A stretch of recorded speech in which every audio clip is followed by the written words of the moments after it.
tell us why we should watch Children of the Stones. Why you should watch it is because it is full of atmosphere, research. It's just a wonderful piece of telefantasy. I think I've used that word, telefantasy. But give us some context. 1977? 1977, right at the beginning of 1977. If I may divert slightly, I was first time I saw it was in Look-In, which was the ITV kiddies thing, which told you about TV and what was coming up. And I remember seeing a picture of Freddie Jones kind of carrying away from one of the stones, and I thought, oh, this looks quite exciting. And I was up for anything sort of science fiction-y or adventure-y or weird. But I was going to say, filming is in Avebury, which isn't too far up the road from here. And so it's quite a local thing.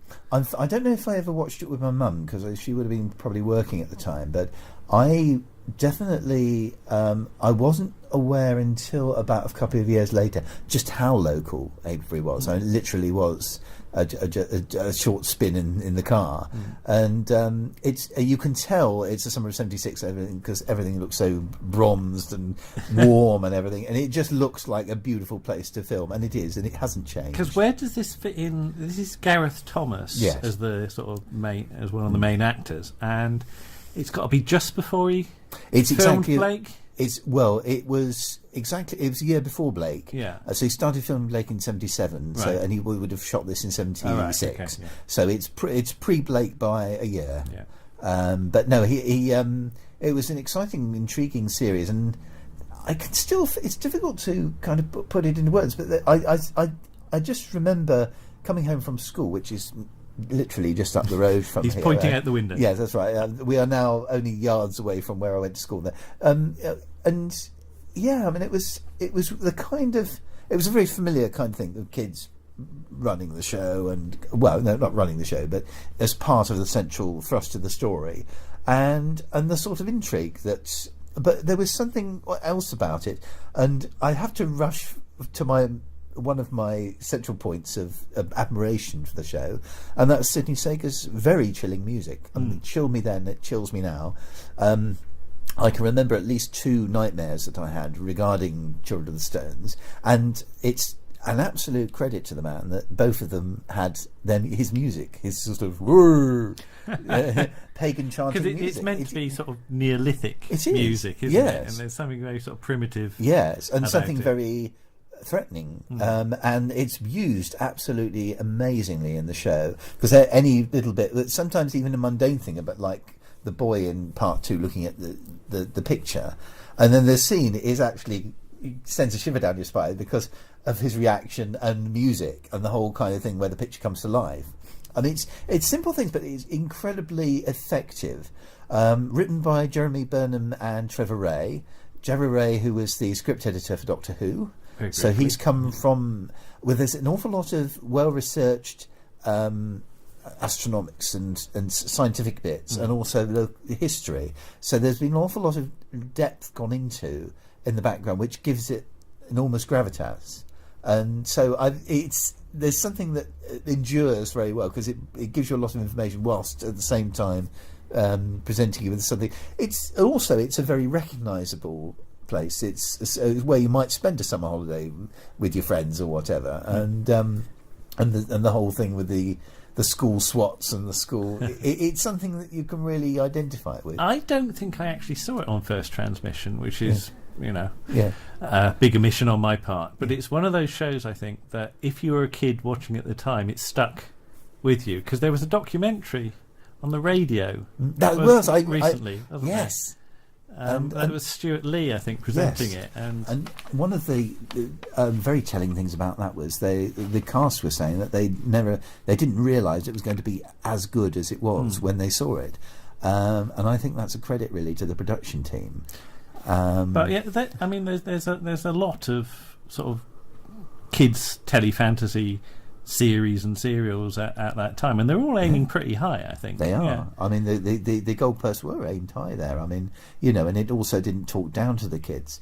The only one I didn't see really at the time was Sky. And I saw Sky. I don't know at all. No, I saw that 15 years ago. It was actually really disappointing. It didn't have any of the kind of I hesitate to use the word magic, but quality that Children of the Stones had, because it was lots of film work. Yes.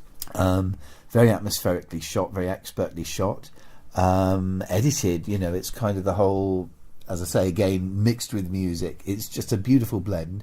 You've got some quality actors like Ian Cuthbertson giving a really powerful performance, Freddie Jones being amazing, and it's just you wouldn't get people of that caliber. I mean, somebody like John Woodnut, he just pops up and just plays a butler for a few minutes, doesn't he? And you can eat your dinner off his performance because he's polished as ever. There's the story of, I think John Woodnut used to tell about what was it? They had to bring some fake stones with them. Oh yes, and an American tourist leant against one and had absolute hysterics because she thought she'd sort of busted this thing that had been there for millions of years. No, I mean that's the other thing. It's very, as well as being very scary and very interesting and intriguing, it's actually very pleasant to watch as well, because you've got the whole of that beautiful countryside and all of the stones and everything. It's just, it brings it all back to me, that first showing of it, and they showed it again in the summer of '78. But with the scary bits though, I mean, again accompanied by Sydney. But it's just simple things like the Di running away, when his amulet, Di being the tramp in it, when his amulet breaks, breaking his protection, and he rolls down the hill, and the kids go to run to it, and in its place is a stone. And I assumed he turned into a stone. Yeah. And that freaked the hell out of me. And again, that's, we had a Spanish lad called Herbie in our class at the time. I was in the first year in the junior school, and I had a dream about him turning into a stone, and that was even before the last episode where they kind of do. Sorry, spoiler. Oh. Spoiler, sweetie. Where they're all turning, and that was a sort of go in with mum kind of nightmare, the last recorded one. but no, and then that really freaked me out, and the last episode freaked me out as well with the whole kind of scenario. But you kept watching because it was just sheer brilliance. And years later, I think when I first got the video, I think I got it quite late. I had a dream that I was at work and suddenly everything stopped and Sydney Sager's music came on. And that was 99. And so, you really...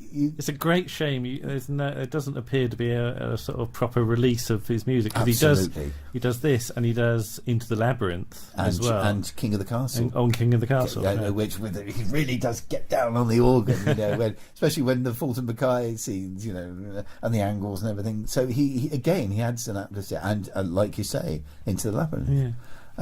But fantastic stuff, but very... I used to be quite a nervous kid, so if there was it was a scary bit coming out, I know it was coming up, I'd be worried I would scare. It's just so brilliantly edited as well, because you've got a scene with Hendrik, Ian Cuthbertson as Hendrik and Gareth Thomas in the pub, and they're having a talkie scene, and it's all gone cryptic. And suddenly this Morris dancing dragon goes... Oh, yes. And that never fails to... I know that. Even now, 40 years on, that never fails very to weird make me jump. thing, Suddenly it's...